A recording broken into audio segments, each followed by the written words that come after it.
Salut à tous, j'espère que vous allez tous très bien. En tout cas, moi ça va super.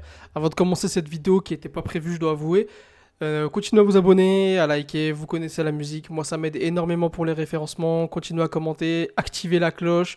Voilà, vous me soutenez depuis le début que j'ai lancé cette chaîne YouTube. Je vous remercie infiniment.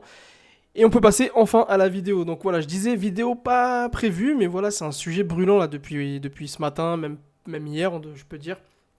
C'est un sujet qui divise pas mal la communauté de supporters de Manchester United. Et ce sujet, c'est tout simplement Kobe Mainoo. Kobe Mainoo, le petit frère Kobe Mainoo, le dernier joyau de l'académie, le dernier gros talent que Manchester United a produit, qui est aujourd'hui dans une situation assez compliquée. Hein. Assez compliquée, que ce soit sportivement et même extra-sportivement. En tout cas, c'est une situation qui fait couler beaucoup d'encre, pardon. J'ai lu depuis ce matin tout et son contraire. On va voir ça ensemble. J'ai mis cette photo parce que je l'aime bien. C'était son premier match sous les couleurs de Manchester United, titulaire. Il a crevé l'écran, tout simplement. Il avait fini homme du match, c'était contre Everton. Et ensuite, tout est allé très vite pour lui par la suite. Il a enchaîné les titularisations, convoqué en équipe d'Angleterre, titulaire en équipe d'Angleterre. Franchement, cette année-là, sa première saison, tout allait bien. L'année dernière, c'était plus compliqué entre les blessures, etc. Même l'état d'esprit, parfois, laissait un peu à désirer. Et en fait, ce qui s'est passé, c'est que ce matin, voilà, David Orstein, pour ceux qui ne connaissent pas, c'est, je pense, le plus gros journaliste foot, en tout cas, sur ce mercato. C'est celui qui a été le plus fiable, qui a sorti les meilleures infos, les plus fiables. Donc quand il parle, ça a du poids. On va dire ça comme ça. Donc il tweet, en tout cas il dit que Kobe Mainoo est ouvert à l'idée de quitter Manchester United. Tremblement de terre. Donc là ça commence à défoncer Amorim de partout. Comment tu fais pas jouer Kobe Mainoo? C'est vrai, hein, il mériterait de jouer. Il mériterait d'avoir plus de minutes. Surtout quand on voit la production des milieux actuels. Quand on voit Bruno, son rendement dans le double pivot alors que c'est pas son poste. Quand on voit qu'Amorim met en concurrence Kobe Mainoo et Bruno Fernandes, on peut se dire que c'est injuste et que c'est pas loyal parce que bah, Bruno, c'est, je pense, le premier nom qui coche sur sa feuille de match. Donc à moins qu'il se blesse ou à moins qu'il parte, bon, il partira pas, je vous le mets tout de suite. Bruno Fernandes souhaite rester à United pour une saison supplémentaire et éviter toute perturbation avant de jouer la Coupe du Monde. Ça, on le savait, ça fait un moment qu'on le sait, mais les journalistes, des fois, ils aiment bien recycler les infos. Donc il va rester encore une année. Donc l'année prochaine, terminer Bruno. Donc là, cette année, pour Mainoo, le temps de jeu, ça va être compliqué. Ça va être compliqué. Et voilà, après, c'est à lui aussi de faire en sorte d'impressionner à l'entraînement, d'être bien dans l'état d'esprit, de faire accélérer aussi les discussions sur sa prolongation. Parce que ça fait un moment que ça traîne cette histoire. Hein. Il n'arrive pas à se mettre d'accord avec le club. Donc ça crée un petit malaise aussi à ce niveau-là. Et les minutes qu'il va avoir cette année, parce qu'il va en avoir forcément, et ben il faudra qu'il réponde présent, qu'il choque un peu tout le monde, qu'il fasse mentir à Amorim et qu'Amorim il se dise après, punaise, je peux plus me passer de lui en fait. Je peux plus me passer de lui. Je suis obligé de le mettre dans mon milieu de terrain. C'est tout ce que j'espère. Donc Kobe Mainoo est ouvert à l'idée de quitter Manchester United. Ça c'était ce matin, 8h53. Voilà. Ensuite, un peu plus tard dans la journée, United devrait prendre une décision sur l'avenir de Kobe Mainoo au cours des 48 prochaines heures. Plusieurs clubs sont venus au renseignement. Donc déjà, il y a Chris Wheeler, c'est un journaliste du Daily Mail, si je dis pas de bêtises. Daily Mail, ouais, Daily Mail. Bon, c'est quand même un journal, même si parfois ils partent un peu en cacahuète, mais voilà, ça reste quand même un gros journal anglais. On se dit, bon, déjà j'aimerais bien savoir quels sont ces clubs-là qui seraient venus au renseignement, sachant qu'il reste une semaine de mercato, il lui reste 2 ans de contrat, donc si tu veux Kobe Mainoo, va falloir allonger les billets. Donc je sais pas quel club en fin de mercato aurait les ressources et les reins pour faire sortir Kobe Mainoo. Mais bon, voilà, en tout cas, United devrait prendre une décision. Donc ça sous-entend que le club laisse la porte ouverte aussi à un départ de Kobe Mainoo. Vous vous rendez compte? Ça veut dire que Kobe Mainoo, là, quand tu lis ça, tu te dis, ah ouais, là, il y a une grosse chance qu'il puisse partir. Et dans la soirée, Klim, Kobe Mainoo n'est pas à vendre pour cette dernière semaine de mercato et le club ni le joueur ont demandé à quitter, à ce qu'ils partent en gros. Ni le club, ni le joueur. Donc en gros, tout ce qu'on lit depuis David Orstein, c'est du mytho si on en croit Time Sport. Voilà. Donc depuis 24 heures à peu près, je vous dis clairement, on nous prend pour des cons. Voilà. On sait que Manchester United, ça fait cliquer. On sait que Manchester United, ça fait réagir et ça fait de l'interaction. On sait que Kobe Mainoo, c'est un sujet très sensible au sein de la communauté de supporters, parce que c'est un petit du club, parce que sa situation, on peut la trouver injuste. Donc ça fait réagir. Et ils ont joué avec nous toute la journée depuis 24 heures. Il va partir. Le club envisage de le faire partir. Et au final, on nous dit, ni lui, ni le club ont envisagé que Kobe Mainoo parte. Donc en fait, qu'est-ce qu'on fait?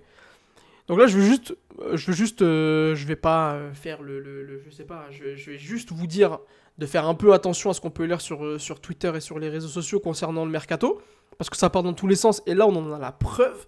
Faut vraiment faire attention et regrouper un peu toutes les informations. Mais quand on voit David Ornstein qui dit ça, on a tendance à se dire quand même qu'il y a eu des sons de cloche dans ce sens. Mais le Times aussi, c'est pas n'importe quel journal qui te dit qu'au final, tout ça c'est du pipeau. Qui croire, qui ne pas croire, j'en sais rien.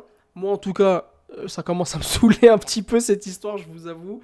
Moi, je me concentre sur le terrain, je me concentre sur les résultats sportifs parce que pour l'instant, c'est pas ce qu'on attend de Manchester United et de Ruben Amorim. Donc moi, c'est ça qui m'importe. Qu'il reste ou qu'il reste pas, bien évidemment, s'il part, je serais dégoûté parce que c'est un petit du club, c'est un énorme talent. Je l'aime beaucoup. C'est un profil qu'on n'a pas au milieu de terrain. C'est le seul joueur au milieu de terrain qui est capable de faire avancer le jeu balle au pied, de casser des lignes par le dribble, voilà, de faire plusieurs mètres balle au pied pour faire avancer le jeu et le faire accélérer. C'est le seul. Donc on se dit qu'il mériterait quand même d'avoir du temps de jeu. Maintenant, attention. Il y a aussi beaucoup de gens qui tapent trop facilement sur Ruben Amorim vis-à-vis de Kobe Mainoo. Ruben Amorim, on peut lui reprocher plein de choses. Mais le storytelling, comme quoi il boycotte Kobe Mainoo, il aime pas, etc. Je suis tombé sur un tweet qui résume un peu l'historique de Kobe Mainoo sous Ruben Amorim. Bah les gars, force est de constater qu'il a eu le temps de jeu qu'il méritait. Hein. Il a commencé 15 matchs. En tout, il y a eu 23, 26, 29 matchs. Sur les 29 matchs, il a été titulaire 15 fois. Donc 50% du temps, il a été titulaire. Mais dans les autres 50%, il a été blessé 8 matchs. Donc encore 50% des matchs où il était présent, il a été blessé 8 matchs. Il est rentré 3 matchs en cours de jeu et il a simplement été mis sur le banc 3 matchs. Hein. Donc les gars, je pense qu'on en fait un peu trop avec le traitement d'Amorim et de Kobe Mainoo. Oui, actuellement, on a envie de le voir, on est extrêmement frustré parce que le rendement qu'on voit sur le terrain, c'est pas suffisant. Et on se dit qu'avec Kobe Mainoo, ça peut être que meilleur. Mais attention à pas tomber non plus dans l'hystérie. Hein. Attention à pas tomber dans l'hystérie, ça sert à rien les gars. Ça sert à rien. On joue, c'est comme ça aussi que les médias ils jouent avec nous, avec des infos bidons, etc. Parce qu'ils savent très bien qu'on est des hystériques. Donc il faut se calmer, il faut garder la tête froide, il faut être lucide. Kobe Mainoo, il n'a pas de boycott de la part d'Amorim vis-à-vis de son temps de jeu. Hein. Quand il est dispo, il a un match sur 2, il a joué titulaire l'année dernière. Et l'année dernière, le rendement, il n'était pas bon. Souvenez-vous, c'était compliqué Kobe Mainoo, individuellement. Donc peut-être qu'il paye un peu ça aussi cette année. Donc il aura du temps de jeu. Il aura du temps de jeu et ce sera à lui de le saisir, et de bien jouer et de faire mentir Amorim, tout simplement. Parce que là, à l'heure où je tourne, on est le 26 août, on joue demain soir contre Grimsby. Et on a une info comme quoi André Onana, Kobe Mainoo et Benjamin Sesko sont pressentis pour commencer le match demain contre Grimsby. Et bah écoute, Kobe Mainoo, tu joues contre je crois que c'est une D4, une D3, une D4. Et bah c'est le moment. Tu vas grappiller ton temps de jeu, je l'espère en tout cas que cette info elle est vraie. Et à toi de jouer tout simplement. À toi de jouer contre une équipe largement inférieure. Bah tu dois être en patron au milieu de terrain et on doit voir que toi. Tu dois éclabousser. Moi, celle-là, demain, je t'attends. Je vais faire une loupe spéciale sur toi. Sesko aussi, j'espère qu'il va débloquer son compteur. Mbeumo Kounia, s'il joue, j'espère qu'ils vont débloquer leur compteur. Mais Kobe Mainoo, au vu de ce qui se dit depuis 24 heures, je vais être très attentif. En tout cas, s'il est titulaire, et j'espère qu'il sera titulaire. Parce que moi, tout ce que je veux, c'est retrouver ce Kobe Mainoo. On veut tous retrouver ce Kobe Mainoo. On veut tous le revoir au milieu de terrain, dribbler 1-2 joueurs, marquer des buts décisifs comme contre Lyon, comme contre Liverpool en Cup, comme contre... Je veux retrouver ce Kobe Mainoo. Moi, j'aime beaucoup ce joueur. Il mérite plus de temps de jeu, c'est vrai. Mais attention à ne pas être trop hystérique. L'année dernière, il a eu le temps de jeu qu'il méritait. Il a été beaucoup blessé. Il y a eu des choses à redire, que ce soit sur l'état d'esprit ou son niveau de jeu qui n'ont pas été au niveau. Donc on verra cette année. Là, Ruben Amorim, pour le moment, sur les 2 matchs Arsenal et Fulham, il s'est planté au milieu de terrain. Si demain, Kobe Minu lui donne tort et qu'il fait un gros match, je serais pas étonné qu'il soit titulaire contre Burnley ce week-end. Voilà, c'est tout ce que je souhaite en tout cas. Avoir un double pivot, en tout cas être intégré au milieu de terrain, à côté de Casemiro, je pense. Hein. Mais ça veut dire que tu sacrifierais un des joueurs devant parce que tu vas faire remonter Bruno Fernandes. Un double pivot Bruno, Kobe, je sais pas, je sais pas. Mais en tout cas, il faut changer quelque chose. Il faut changer quelque chose. Et ça va passer par une grosse victoire demain, avec, je l'espère, des buts, un bon état d'esprit et un Kobe Mainu titulaire et qui fasse un gros match.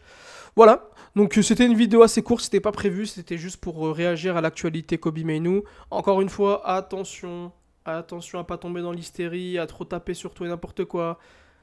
Voilà, ce matin Kobe Mainu va partir, en après-midi, cet après-midi, on sait pas, le club déréfléchit, pour qu'au final on nous dise ce soir, eh ben il partira pas. C'est pas ni le club ni le joueur, ni le joueur a demandé à partir. Faites attention. Voilà, c'est tout ce que j'ai à dire. Ne surréagissez pas, c'est tout ce qu'ils attendent. Et c'est pour ça qu'ils continuent. Parce que Manchester United, que les autres clubs et les autres supporters le veuillent ou non, c'est le club le plus populaire et le plus impactant d'Angleterre. Sur ce, prenez soin de vous et je vous dis à la prochaine.